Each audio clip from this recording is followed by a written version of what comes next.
Diz o seguinte, 2 Tessalonicenses 2. Irmãos, acerca da vinda do Senhor Jesus Cristo e da nossa reunião com Ele, vos pedimos que não mudeis facilmente o vosso modo de pensar, nem fiqueis assustados por causa de espírito, palavra ou carta atribuída indevidamente a nós, como se o dia do Senhor já estivesse bem perto. Ninguém vos engane de modo algum, pois isso não acontecerá sem primeiro que venha a apostasia e seja revelado o homem do pecado, o filho da perdição, que se opõe e se levanta contra tudo o que se chama de Deus ou é objeto de adoração, a ponto de assentar-se no santuário de Deus, apresentando-se como Deus. Não vos lembrais de que eu vos dizia essas coisas quando estava convosco? E agora sabeis o que detém que seja revelado o tempo certo, pois o mistério da impiedade já está atuando, e falta apenas ter tirado do caminho aquele que agora o detém. E então esse ímpio será revelado, a quem o Senhor Jesus matará com o sopro da sua boca e destruirá com a manifestação da sua vinda. A vinda desse ímpio se dá por meio da força de Satanás, com todo o poder, sinais e falsos milagres, e com todo o engano da injustiça para os que perecem, pois rejeitam amar a verdade para serem salvos. É por isso que Deus lhes envia a atuação do erro, para que creiam na mentira, para que sejam julgados todos os que não creram na verdade, mas tiveram prazer na injustiça. Mas, irmãos, amados no Senhor, devemos sempre agradecer a Deus por vós, pois Ele vos escolheu desde o princípio para a salvação, pela santificação feita pelo Espírito Santo e pela fé na verdade.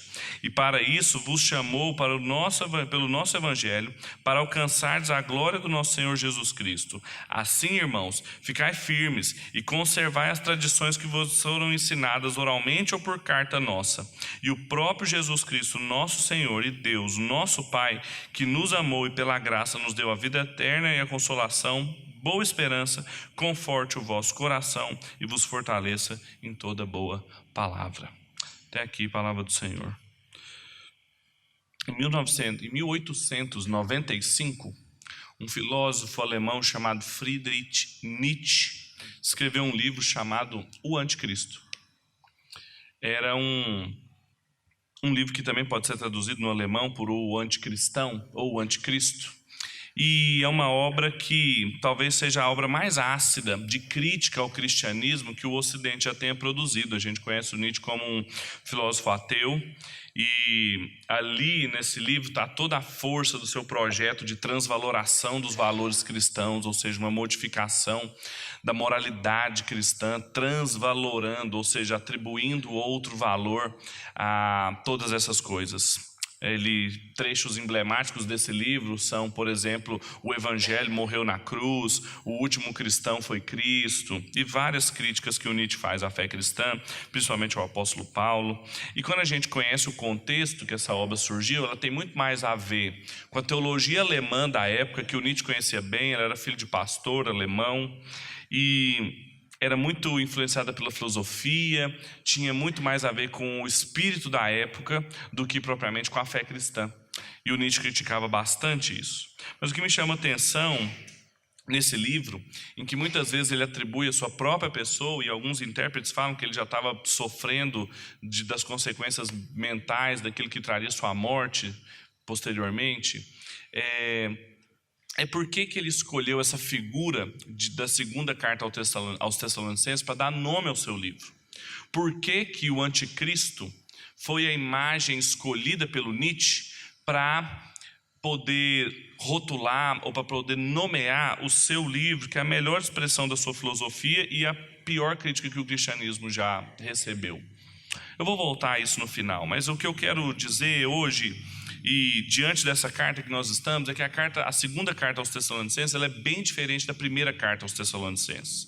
A gente estudou a primeira carta e vocês se lembram que ali vários temas específicos eram tratados. É uma carta basicamente normal que o apóstolo Paulo escreve, dizendo e respondendo problemas muito específicos, mas que tentava sempre apresentar a esperança escatológica, ou seja, a esperança dos últimos dias da fé cristã, como remédio para aqueles problemas específicos. Mas a segunda carta aos Tessalonicenses, ela é bem diferente. Ela tem um tema só, um só assunto, que é a história vista de um ponto de vista cristão. John Stott fala que o tema geral é a perspectiva cristã sobre a história. E é claro que o apóstolo Paulo não escreveu um artigo acadêmico ou um livro sobre a perspectiva histórica vista de um ponto de vista cristão. Ele não fez isso. Ele escreveu uma carta para uma igreja que tinha problemas específicos, mas que todos eles foram tratados à luz dessa visão que a gente chama de teodiceia, ou seja, a narrativa sobre o fim das coisas. Muito provavelmente, o que aconteceu? Depois que o apóstolo Paulo mandou a primeira carta aos Tessalonicenses, falando sobre aqueles temas que a gente estudou e onde ele falava sobre a vinda do Senhor, que os cristãos deveriam estar preparados. Por exemplo, em 1 Tessalonicenses capítulo 2, versículo 19, ele fala que o Senhor Jesus voltaria. Ele fala da necessidade de estarmos preparados no capítulo 5. Tudo isso gerou uma série de reações na igreja que não foram boas. A gente sabe que depois que a primeira carta foi enviada, logo em seguida, muito provavelmente quem enviou a carta voltou dizendo: olha, Paulo, a coisa não está boa não. O pessoal leu a carta e ficou muito angustiado, muito preocupado com a volta do Senhor Jesus. Eu sei que você falou da volta do Senhor Jesus porque você queria consolar a igreja que estava sendo perseguida, você queria dar uma esperança para aqueles que tinham perdido os seus amigos, irmãos e parentes, e eles queriam reencontrar cada um deles na volta de Cristo, mas uma série de falsos mestres interpretaram os seus escritos mostrando que o dia do Senhor já aconteceu ou é muito eminente para acontecer. Então, tinham 3 problemas específicos ali. Além de pessoas que provavelmente o condutor da carta falou: Paulo, além disso, tem gente da igreja que por causa dessa mensagem de que Jesus vai voltar a qualquer momento, parou de trabalhar, parou de cuidar da vida, parou de cuidar das coisas da sua casa, está só esperando Jesus voltar. Ou seja, 3 problemas específicos estavam acontecendo em Tessalônica que fizeram o apóstolo Paulo escrever essa carta. Ou seja, a perseguição pelos opositores da igreja, as lideranças judaicas, as lideranças seculares continuavam perseguindo a igreja. Falsos mestres com ensinos distorcidos estavam pegando a mensagem do apóstolo Paulo e disseminando mentiras, falando que era a doutrina do apóstolo Paulo. E, em terceiro lugar, os membros ociosos ou preguiçosos, encostados na esperança de que Cristo voltaria em breve, que eu não precisaria mais trabalhar. E a estrutura da carta, ela é organizada em torno desses problemas. O apóstolo Paulo escreve o primeiro capítulo falando sobre a volta de Cristo para dar esperança para quem estava sendo perseguido. Ele fala no segundo capítulo, como nós acabamos de ler, sobre a revelação e a rebelião do anticristo para contrapor o ensino dos falsos profetas. E ele vai falar da responsabilidade dos cristãos no capítulo 3 para também contrapor os ociosos e preguiçosos.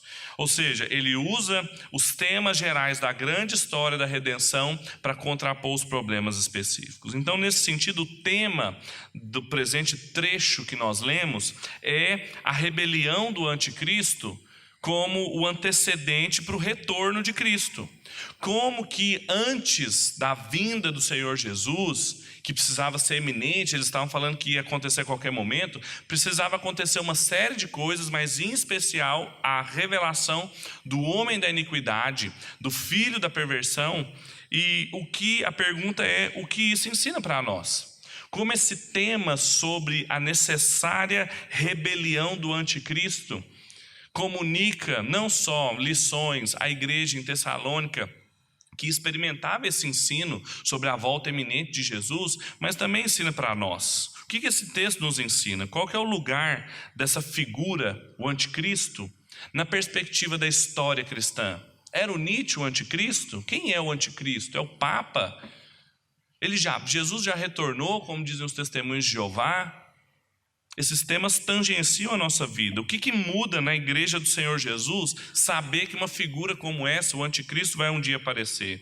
Quais são as orientações que o apóstolo Paulo dá para a igreja em Tessalônica, mas em Bereia também, para nós nos comportarmos frente ao fato dessa figura escatológica? Bem, dá para a gente organizar esse raciocínio do apóstolo Paulo em 3 partes. Primeira parte, o apóstolo Paulo dá um grande alerta contra as heresias. Em segundo lugar, ele chama a nossa atenção aos acontecimentos escatológicos. Em terceiro lugar, ele faz um agradecimento pela salvação. Esses são os 3 pontos: alerta contra as heresias, atenção aos acontecimentos e agradecimento pela salvação. Vamos explorar cada um deles mais detidamente. Em primeiro lugar, a primeira lição que a gente aprende aqui, com o exemplo e a história dos Tessalonicenses, mas que também serve para nós, é que nós precisamos estar alerta contra as heresias. Veja o que o apóstolo diz no versículo 1. Irmãos, acerca da vinda do nosso Senhor Jesus Cristo e da nossa reunião com Ele, vos pedimos que não mudeis facilmente o vosso modo de pensar, nem fiqueis assustados por causa de espírito, palavra ou carta atribuída indevidamente a nós, como se o dia do Senhor já estivesse bem perto. Ninguém vos engane de modo algum. Até aqui. A primeira parte do raciocínio do apóstolo Paulo é uma parte negativa, ou seja, ele fala o que eles não devem fazer. Olha, quanto aos assuntos escatológicos, quanto a essas questões dos últimos dias, em especial o anticristo, a primeira coisa que vocês têm que aprender é: fiquem alerta com as heresias, porque tem um falso ensino sendo disseminado, sendo atribuído indevidamente ao apóstolo, como diz no versículo 2, seja por espírito, ou seja, profecia, por carta, alguém mentindo que recebeu uma carta do apóstolo Paulo e não mostrava essa carta, mas dizia que ele ali naquele escrito tinha falado que Jesus ia voltar em breve, que ou o dia do Senhor já estava próximo ou já tinha acontecido. E ele fala: olha, irmãos, muito amorosamente, muito carinhosamente, ele fala: irmãos, tenham cuidado com essas coisas. Ele faz 3 alertas a respeito disso, o raciocínio dele nesses 2 versículos. Primeiro ele fala no versículo 2, primeiro, não se abale. Talvez na sua tradução está não se abale ou não se perturbe. E esse primeiro termo usado aqui, e a estrutura gramatical dele, é uma ação, é para dar uma ideia assim da pessoa ser subitamente abalada. Ou seja, o que ele está falando é: não se assuste, não seja pego de surpresa, não seja tomado de assalto pela preocupação com a volta e a iminência da volta do Senhor Jesus. Não fiquem assustados, porque vocês estão perdendo a cabeça em virtude desse assunto. Vocês não precisam fazer isso. Primeira coisa que ele fala é: não se abalem. Fiquem alertas com as heresias. Como que você fica alerta com as heresias? Primeiro, não se abalando. Segundo lugar, ele continua também no versículo 2, ele fala: não se perturbe. E o que ele está aqui, a estrutura já no grego é outra, não é uma imagem, não é uma ação pontual, o verbo não é pontual, mas é um verbo que dá a ideia de continuidade. Ele está falando assim: olha, não se abale, não se assuste, uma ação assim que você pego de surpresa, mas também não fique continuamente perturbado com essa notícia. E o termo utilizado aqui é o mesmo que Lucas usa em Atos para falar sobre as ondas do mar, quando elas saculejavam o barco em que Jesus e os discípulos estavam. Está falando literalmente: não fiquem como as ondas do mar sendo levados de um lado para o outro pelas preocupações, porque isso está continuamente te perturbando e te colocando num estágio contínuo de ansiedade. Veja o que uma falsa doutrina estava fazendo dentro da igreja de Tessalônica. E isso ele fala: não se perturbe, não se abale facilmente por qualquer coisa, por alguma profecia, um falso ensino, coisa que é atribuída a nós. Nem fomos nós. É como se ele tivesse: irmãos, nós, eu, Timóteo, Silvano, Lucas, os que plantaram a igreja, estamos falando, calma, fiquem alertos com as heresias. E aí no versículo 3, na primeira parte, ele fala: não vos deixe enganar, não se engane. Literalmente, vocês estão sendo enganados, iludidos, vocês estão sendo desviados pelo ensino de alguém. A primeira lição que o apóstolo Paulo ensina para essa igreja é para eles ficarem alerta, em estado de alerta contra as heresias. E como que eles deveriam fazer isso? Não se abalando, não se perturbando e não se deixando enganar por qualquer coisa, muito facilmente. Agora, quando a gente transpõe isso aqui para os nossos dias e pergunta o que isso significa para nós, a gente percebe que, numa circunstância muito específica, como foi o caso em Tessalônica, um falso ensino produziu um estado de ansiedade dentro da igreja caótico.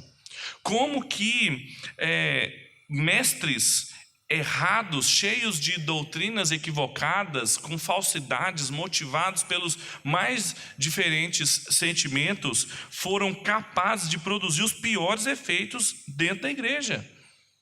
E como que a igreja se deixou facilmente levar sobre isso. Veja que é uma igreja que o apóstolo Paulo plantou, a liderança era apostólica. E eles, assim, por causa de uns agitadores locais, simplesmente estavam ficando absolutamente perturbados, porque o Senhor Jesus podia voltar a qualquer momento, e eles não sabiam o que fazer. O apóstolo Paulo falou assim: calma, não se deixe abalar, não se deixe enganar, vocês estão sendo desviados do ensino apostólico por causa dessas falsas doutrinas. O que isso significa para a gente? É que a gente tem que tomar muito cuidado com o ensino doutrinário errado, meus irmãos, com pregação equivocada, com ensino bíblico assim feito de qualquer forma. Isso é muito pernicioso. Nós não podemos, sob o signo da tolerância, da pluralidade, tolerar pregadores que distorcem as escrituras, que falam heresia. Às vezes a gente tem muitos dedos para falar mal de um pregador ou de um pastor que está simplesmente equivocado. Nós não podemos ter esses dedos, não, porque fica parecendo que aquilo que o apóstolo Paulo, o Senhor Jesus e as orientações que ele nos dão para a gente não se deixar enganar, não se abalar e não se perturbar, não podem ser aplicadas hoje. A gente tem que tomar muito cuidado, porque a heresia tem que ser tratada como tal. Heresia, mesmo que venha da boca do principal pastor da denominação que você acha que é a mais correta do mundo, mesmo que ele tenha muitos seguidores, tenha um ministério há muito tempo, gente antiga no ministério fala bobagem, e isso não pode ser tratado como, ou pode ser passado por vistas grossas. Heresia produz estado de ansiedade na igreja, heresia produz culpa, medo, ganância, e a gente não pode tolerar isso. Se tem pessoas pregando outro evangelho, você não pode poupar essas pessoas. O apóstolo Paulo não poupava, ele chamava de cães, ele xingava esses falsos mestres de vários nomes. Você pode usar os nomes bíblicos se você quiser xingar, para não precisar usar palavrão, mas o que você não pode deixar de fazer é pensar que não é uma coisa séria quando uma pessoa ensina um falso evangelho. Quando alguém, ao invés de pregar a mensagem da cruz, ele prega autoajuda, ele prega sabedoria popular, filosofia e qualquer tipo de saber que não é Bíblia. A gente tem que tomar muito cuidado. Essa é a primeira lição que a gente aprende. Talvez por isso que o Lucas, ele fala que os crentes em Bereia, que foi a cidade imediatamente anterior que os apóstolos foram, depois de Tessalônica, eles eram mais nobres do que os tessalonicenses, porque eles eram mais demorados para acreditar em alguém. Eles aqui estavam fácil demais se desviando. Vocês não podem se deixar enganar tão facilmente. E vocês também, meus irmãos, não podem se deixar enganar facilmente. Se você escuta o pastor Ronaldo, um televangelista na televisão, aquele pastor pregador de autoajuda e recebe as mensagens no WhatsApp, e aqueles pastores do stand-up comedy gospel que chegam no seu WhatsApp, não é a mesma coisa. Não é a mesma coisa. Não é tudo palavra de Deus, não é tudo irmão. Não é, meus irmãos. E a gente tem que ter crivo. Nós não podemos ser como uma onda do mar sendo levada de um lado para o outro. Isso é muito sério. Isso produz abalo, isso produz perturbação, isso produz engano. É a primeira lição que a gente aprende. A segunda é que se a gente tem que ter atenção, alerta às heresias, a gente tem que ter atenção aos acontecimentos escatológicos. E o tema aqui é a escatologia. Essa é a parte maior do texto que o apóstolo Paulo gasta mais tempo explicando como nós devemos ficar atentos para não sermos desviados do nosso foco. Quando se fala em escatologia, a gente tem que ficar atento aos acontecimentos. Veja o que ele diz a partir da segunda parte do versículo 3. Pois isso o quê? A volta do Senhor Jesus não acontecerá sem que primeiro venha a apostasia, e seja então revelado o homem do pecado, o filho da perdição, que se opõe e se levanta contra tudo que se chama de Deus ou objeto de adoração, a ponto de assentar-se no santuário de Deus, apresentando-se como Deus. Não vos lembrais de que eu vos dizia como coisas quando estavam convosco? E agora sabeis o que detém que seja revelado no tempo certo, pois o mistério da impiedade já está atuando, e falta apenas ser tirado do caminho aquele que agora o detém. E então esse ímpio será revelado, a quem o Senhor Jesus matará com o sopro da sua boca e destruirá com a manifestação de sua vinda. A vinda desse ímpio se dá por meio de força de Satanás, com todo o poder, sinais e falsos milagres, e com todo o engano da injustiça, para que os que perecem, pois rejeitaram amar a verdade para serem salvos. E é por isso que Deus lhe envia a atuação do erro, para que creiam na mentira, para que sejam julgados todos que não creram na verdade, mas que tiveram prazer na injustiça. Nos primeiros 3 versículos o apóstolo Paulo fala que eles não deveriam fazer, uma parte mais negativa da sua instrução, agora uma parte mais positiva, sobre o que eles deveriam fazer. Como eles deveriam prestar atenção, ao invés deles ficarem abalados e perturbados, o que eles deveriam fazer? Eles não deveriam ficar desse estado, se deixar enganar. Por quê? Porque, vírgula, e aí ele fala uma série de acontecimentos escatológicos que nós precisamos ter em mente também. Aqui a gente tem um breve tratado, uma breve explanação do apóstolo Paulo sobre as coisas dos últimos dias. E ele elenca alguns elementos aqui. Em primeiro lugar, ele fala da apostasia. Ele fala, olha, antes da vinda do Senhor Jesus é necessária uma grande apostasia.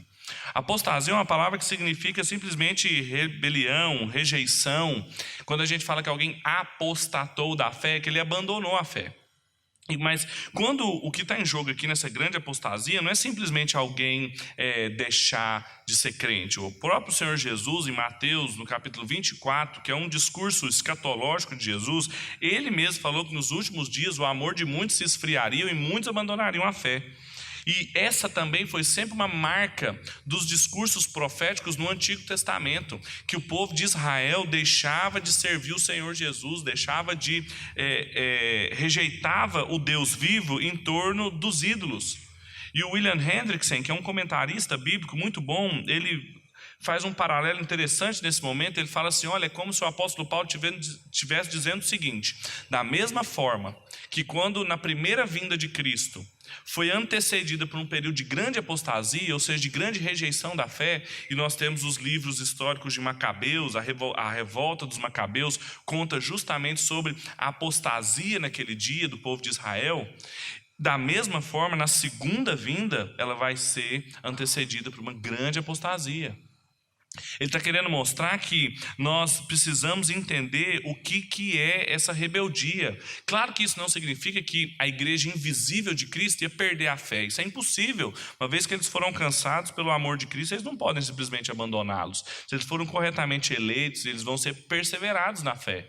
Agora, o que pode acontecer e o que vai acontecer é que a igreja visível, a instituição, ela experimentaria anos e anos de esfriamento, rebeldia e rejeição, ou seja, um grande esvaziamento da igreja visível por causa daquilo. E o Senhor Jesus usa várias expressões em Mateus 24, porque muitos estariam escandalizados, muitos falsos profetas surgiriam, enganariam a muitos e o amor de muitos esfriaria. Por isso, já conectando com o tema anterior, a pregação errada, a falsa doutrina, ela é tão perniciosa, porque ela vai colaborar para a grande apostasia e o esvaziamento das igrejas.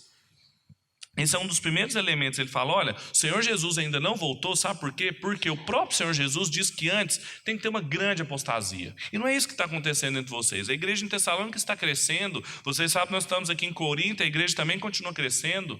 Isso não é sinal de que isso está acontecendo.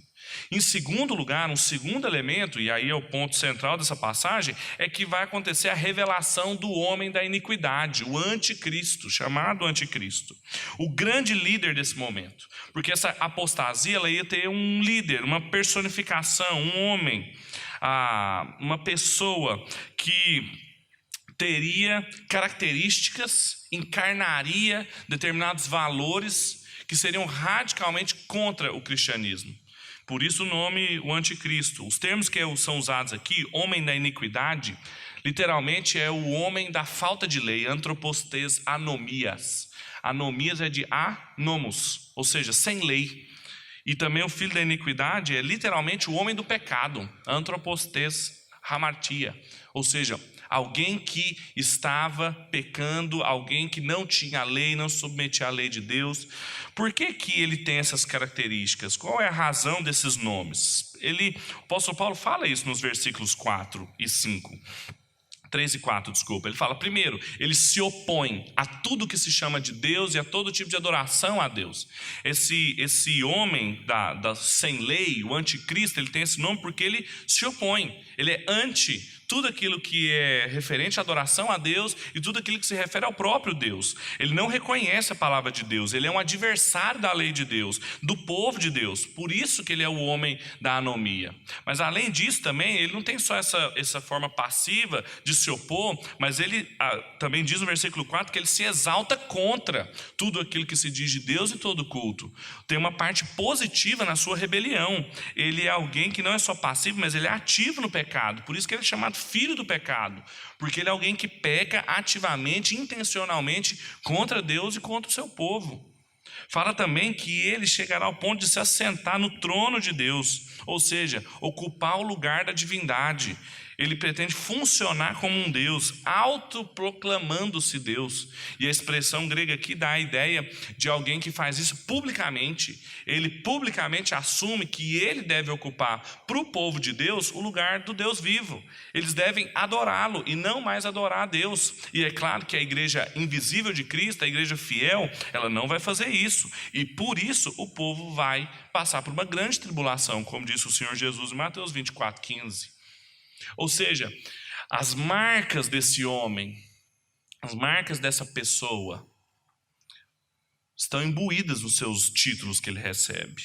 Mas no versículo 8 fala que ele será morto pelo Senhor Jesus Cristo e as suas atividades vão se tornar inoperantes, inoperosas. Ou seja, ele é alguém também que não só se levanta contra, se opõe, se quer se assentar no lugar de Deus, mas é alguém que vai ser vencido por Cristo. E não só isso, a segunda parte, ele usa uma palavra interessantíssima aqui, que raramente é usada no Novo Testamento, então quando isso aparece a gente tem que prestar atenção, que é a palavra catargel, que significa inoperar, desarticular. Sabe quando aqueles filmes de ação que no momento final lá, tipo, ou então Jack Bauer, ele tem que desarmar uma bomba, e aí não sabe qual fio corta, se é o vermelho, se é o azul, se é o verde, e ele desarma a bomba. É isso que ele está falando aqui que o Senhor Jesus vai fazer com o homem da iniquidade e o ministério da iniquidade. Ele vai desarmar, catargel, ele vai inoperar. Aí uma bomba desarmada, para que ela serve? Para nada. É a mesma coisa do ministério dele, é o que o Senhor Jesus vai fazer com ele. Agora, então essas são as marcas, quem ele é, se opõe, se levanta contra, quer se assentar no lugar de Deus e vai ser vencido por Cristo. Mas tem algumas coisas que a gente precisa tomar cuidado aqui, principalmente em relação ao anticristo. Porque muitas pessoas interpretaram esse texto, que é um texto obscuro, difícil, e a gente precisa tomar alguns cuidados aqui. Em primeiro lugar, o anticristo não é Satanás. O anticristo não é o diabo encarnado. Porque inclusive o texto fala no versículo 9 que o anticristo, esse homem da iniquidade, ele vai operar segundo a eficácia de Satanás. Então ele distingue as duas pessoas. É alguém que consegue trabalhar sob a eficácia, sob o poder, sob a influência de Satanás. Mas são pessoas distintas. Cada uma tem seu lugar dentro da escatologia. Segundo, o anticristo ele não é um poder abstrato, uma ideia, um sistema, um livro. Ele é uma pessoa. Todas as vezes que o texto bíblico se refere a ele, usa expressões para se falar de um ser humano. Chama ele de antropos, de onde vem antropologia, o estudo do homem. Chama ele de filho da perdição. Fala que ele morrerá, ou seja, é alguém vivo, é uma pessoa. O anticristo ele vai ser alguém na história, alguém que vai se levantar com um poder, uma eficácia, operando uma série de milagres, mas ele vai ser uma pessoa. E não se enganem pensando que ele pode ser um homem apenas, porque antropos pode significar mulher também, pode ser uma mulher. Geralmente quando a gente pensa no anticristo, a gente sempre pensa num homem, pode ser uma mulher. Antropos serve para homem ou para mulher. Algumas outras, e ao longo da história, várias interpretações quiseram reconhecer quem que é, e até algumas pessoas boas erraram nesse momento. Por exemplo, Benjamin Warfield, que foi um grande teólogo da velha escola teológica de Princeton, em que seus livros são muito importantes, mas ele interpretou o anticristo como se fosse a linhagem dos imperadores, como se o apóstolo Paulo estivesse escrevendo: olha, esse homem da iniquidade vai ser Nero, é alguém que vai se levantar contra os cristãos. Bobagem, não é. Porque o homem da iniquidade tem que anteceder a volta de Cristo, e não era isso que o apóstolo Paulo estava focalizando. Um outro ponto é que ele não é o Papa. Infelizmente, os protestantes, quando pegaram esse texto aqui no alvorecer da reforma protestante, atribuíram aqui ao Papa. E não só a confissão de Westminster, que é um dos símbolos de fé nosso, que fala que o anticristo pode ser o Papa, no capítulo 25, mas o próprio Lutero escreveu sobre isso de várias vezes, chamando o Papa de anticristo. Bem, não é. O anticristo é uma pessoa central nos últimos dias, que vai anteceder a vinda de Cristo, vai ser o líder de uma grande apostasia, ele vai esvaziar as igrejas, vai operar vários milagres verdadeiros, mas com o propósito de enganar as pessoas sobre a eficácia de Satanás com a permissão de Deus. E esse é um terceiro elemento que ele fala sobre acontecimentos escatológicos. Ele fala, olha, Tessalônica, preste atenção na apostasia, no homem da iniquidade, e em terceiro lugar ele fala do mistério da iniquidade, no versículo 7. Isso aqui é bem importante, porque além de um homem da iniquidade, essa figura, o anticristo, vai ter também um mistério que, segundo o texto, já está em operação. E aí agora isso aqui toca a gente de maneira mais direta. De certa forma, apesar do anticristo então ser uma pessoa só, existe uma série de manifestações históricas anticristãs que operam e acontecem e existem na mesma eficácia que o anticristo viverá. O apóstolo João, na sua primeira carta, no capítulo 2, versículo 18, ele fala, existem muitos anticristos. Ele usa essa imagem para falar, olha, existem muitos homens, mulheres, líderes, políticos, figuras públicas que antecipam aquilo que o anticristo vai ser de maneira paradigmática e que fazem com que a igreja necessite estar sempre em alerta. Não só os tessalonicenses, mas também nós. Por quê? Porque o Senhor, nosso Deus, permite a operação desse erro. Ele permite que essas várias expressões do anticristo, como também o grande anticristo vai aparecer, fazendo uma série de milagres, fazendo uma série de sinais e maravilhas que tem como função endurecer o coração das pessoas. Vejam que coisa interessante. Várias vezes, e o que isso significa para nós? Assim, é claro que a aplicação direta disso é que o ministério da iniquidade ele já está em operação. Muitas vezes ao longo da minha caminhada de estudando teologia, depois de pastor, as pessoas me perguntavam, Pedro, como você explica esses milagres que acontecem aí? Do tipo João de Deus. As pessoas saem de lá curadas, ou então naquelas cerimônias de cirurgias espirituais, as pessoas simplesmente têm um diagnóstico, fazem o exame e não tem mais. Quem que operou? Pelo poder de Satanás? Por que Deus permite isso? E se Deus não permite, por que ele faz? Meus irmãos, operação do erro.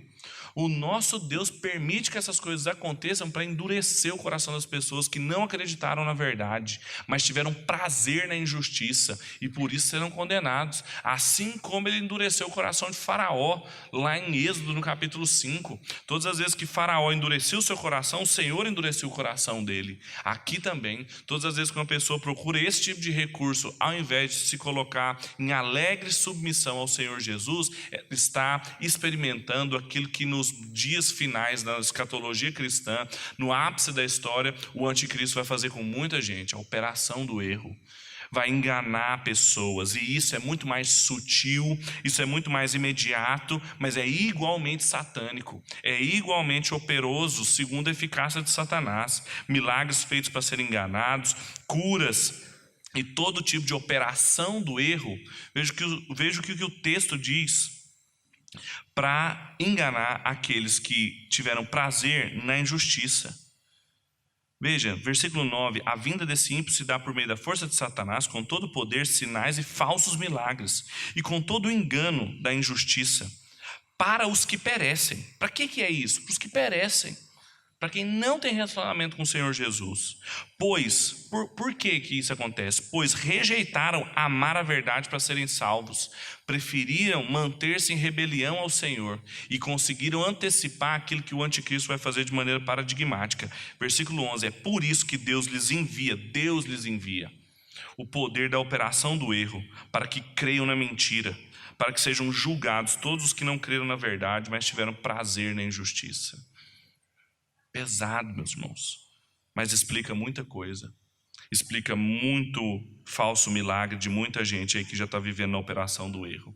Então, se em primeiro lugar a gente precisa ficar muito alerta com as heresias, em segundo lugar a gente tem que ficar atento aos movimentos da história, aos acontecimentos escatológicos. E ainda que eles possam estar distantes de nós, a grande apostasia, a revelação do anticristo, o ministério da iniquidade ou o mistério da iniquidade, ele já está operando entre nós. Ele vai ser detido. Ele está sendo detido, mas quando as rédeas forem soltas e o anticristo então se revelar, isso vai ficar patente aos olhos de todo mundo. Essa é a segunda lição que a gente aprende. Fique atento a essas coisas. Em terceiro e último lugar, a gente é orientado a ser agradecido ao Senhor pela salvação. Veja o que diz o versículo 13 em diante.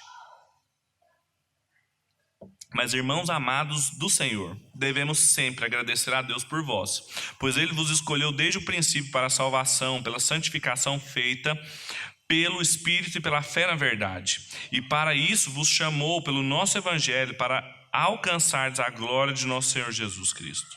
Assim, irmãos, ficai firmes e conservai as tradições que vos foram ensinadas oralmente ou por carta nossa. E o próprio Jesus Cristo, nosso Senhor e Deus, nosso Pai, que nos amou e pela graça nos deu uma eterna consolação e boa esperança, confortem o vosso coração e vos fortaleçam em toda boa ação e palavra. Em contraste com o que ele tinha acabado de falar das pessoas que seriam condenadas porque tiveram prazer na injustiça, ele coloca: mas vocês são motivo de agradecimento para nós, porque vocês foram salvos, vocês foram, em primeiro lugar, escolhidos desde o princípio. A palavra arqué aqui, de onde vem a nossa arqueologia, ou seja, buscar a origem de todas as coisas. Vocês foram escolhidos, eleitos desde o começo. Não foi um acidente vocês encontrarem com Cristo, não foram vocês que o escolheram. Desde o início, antes da fundação do mundo, Cristo já tinha sido crucificado pela sua igreja, e isso é motivo de grande alegria e de esperança para nós. Por isso, versículo 15: fiquem firmes nas tradições que vocês receberam. Ou seja, ao invés de ficarem abalados, perturbados e serem enganados por todo o vento de doutrina, fiquem firmes no que vocês receberam de nós, tanto que eu falei oralmente com vocês, quanto que vocês receberam por carta, o que está escrito. Mantenham-se firmes. Vocês que foram escolhidos por Cristo, que estão em relacionamento com Ele, e o próprio Senhor Jesus vai consolar o coração de vocês. Versículo 16, Ele vai confortar o coração de vocês. Não vão ser essas mensagens dos falsos profetas, não vão ser essas falsas instruções, vai ser o próprio Cristo que vai consolar. Então, da mesma forma que a gente é orientado a ficar alerta com os falsos ensinamentos, atento aos acontecimentos escatológicos, uma coisa que a gente deve ficar também é extremamente agradecido, porque fomos libertos, fomos salvos de todo esse procedimento, de toda essa danação eterna, pelo amor de Cristo, pela misericórdia do Senhor em nós. Portanto, eu gostaria de concluir lembrando que eu comecei a falar. O Nietzsche não é o anticristo. Ele passou, o Nietzsche morreu. Mas é interessante como que ali no Nietzsche tem um pouco também de anticristo. Tem um pouco desse mistério da iniquidade, desse prazer que algumas pessoas têm em tudo aquilo que é contra Deus, contra a adoração a Deus. E isso é muito perigoso, isso é muito sutil, e a gente deve ficar muito alerta. As aplicações finais dessa mensagem que eu tenho para você, ou seja, a pergunta é: e agora? Como que nós vamos viver depois de tudo isso que a gente ouviu? É, em primeiro lugar, não chame de heresia, não chame de falso ensino, de verdadeiro ensino, um falso ensino. Dê o nome de heresia àquilo que ela é, heresia. Não tenha piedade de pregadores falsos, não tenha piedade de conselhos errados, não tenha piedade de instruções equivocadas que você recebeu. A gente não pode tolerar a operação do erro entre nós, porque essas coisas cooperam para as pessoas serem julgadas, para as igrejas ficarem abaladas, serem enganadas e as pessoas desviadas do ensino apostólico. Não tolere isso. Não é uma coisinha boba, é só um pastor engraçadinho falando as coisas erradas. É um falso profeta, é alguém que está falando em nome de Cristo de maneira equivocada. E o Senhor Jesus diz que somente aquele que com ele junta é que não espalha. Porque as pessoas lembram de vários textos, mas é aqueles lá que os discípulos quiseram parar, e o Senhor Jesus que falou que quem comigo está não espalha. Precisa estar com Cristo, precisa ser fiel à palavra de Cristo, precisa ter crivo apostólico. Não pode ultrapassar aquilo que receberam oralmente e aquilo que está escrito. Veja a instrução do apóstolo Paulo. Veja aqui um dos sinais do que a gente chama de cânon. Por que esses livros que a gente estuda na Bíblia são inspirados e outros não? Porque esses são aqueles que nós não deveríamos nos ultrapassar. Então não trate falso ensino como se fosse qualquer bobagem. Falso ensino mata. Eu conheço muita gente que ficou doente por causa de igrejas falsas, que experimentaram, vivenciaram e até hoje colhem as consequências das falsas lideranças às quais se submeteram. Não brinque com isso. Em segundo lugar, fique atento e preste atenção nos movimentos da história. Existe uma forma cristã de se olhar para a história.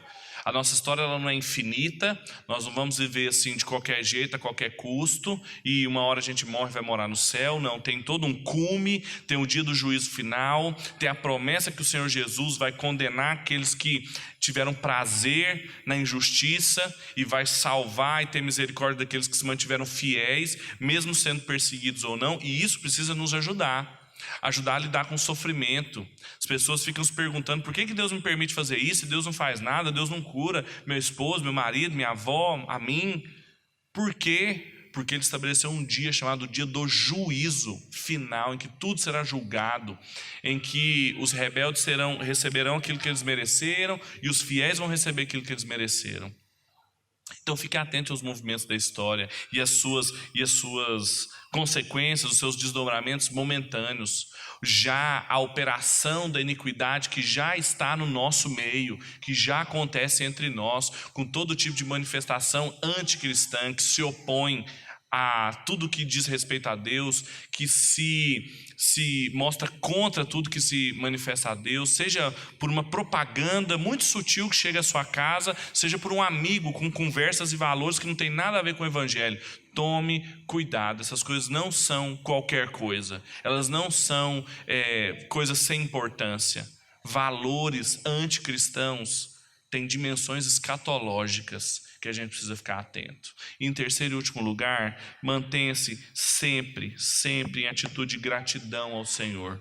Quando você tiver uma plena consciência do que está reservado às pessoas que se mantiveram rebeldes ao Senhor, os pecadores, você então precisa ter uma sensação de gratidão a Deus imensa, porque você foi liberto disso, por nada que você possa ter feito, por nada em você mesmo, mas só por causa das tenras misericórdias do nosso Deus.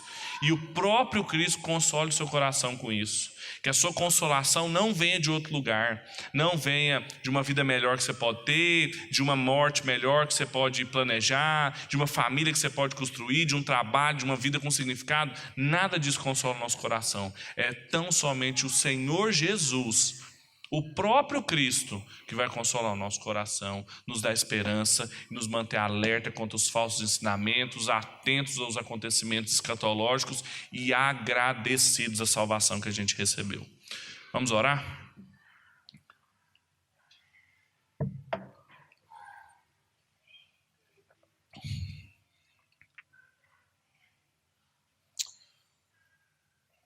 Deus nosso Pai, nós te louvamos, porque o Senhor não é servido por mãos humanas, o Senhor não habita nas igrejas que a gente constrói, o Senhor não precisa de nada que a gente possa te oferecer, o Senhor não carece de nada, e mesmo assim o Senhor veio ao nosso encontro, se revelou a nós, e desde o princípio, Deus, nos escolheu e nos salvou, pelas misericórdias do seu Espírito e pela operação da morte de Cristo, Pai, para que a gente tenha vida hoje. Nós te louvamos. Nós nos reunimos hoje aqui para te louvar, para te agradecer, nesse domingo que é domingo de Pentecostes, Deus, que é o domingo em que nós lembramos da descida do Espírito, a formação da igreja, e nós rogamos pela sua igreja aqui, Deus, a sua igreja que enfrenta grande tribulação, que enfrenta grande oposição a todo tipo de manifestação anticristã em valores, ideologias, produtos, empresas. Tem misericórdia da sua igreja, Pai. Levanta homens e mulheres que não tolerem falsos ensinamentos. Levanta homens e mulheres, lideranças que tenham o desejo e a alegria de se satisfazer na verdade, não na mentira.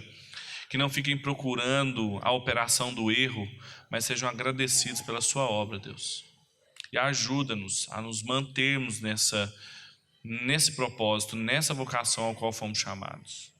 É a nossa oração essa noite, para a glória do seu nome. Em nome de Jesus. Amém. E amém.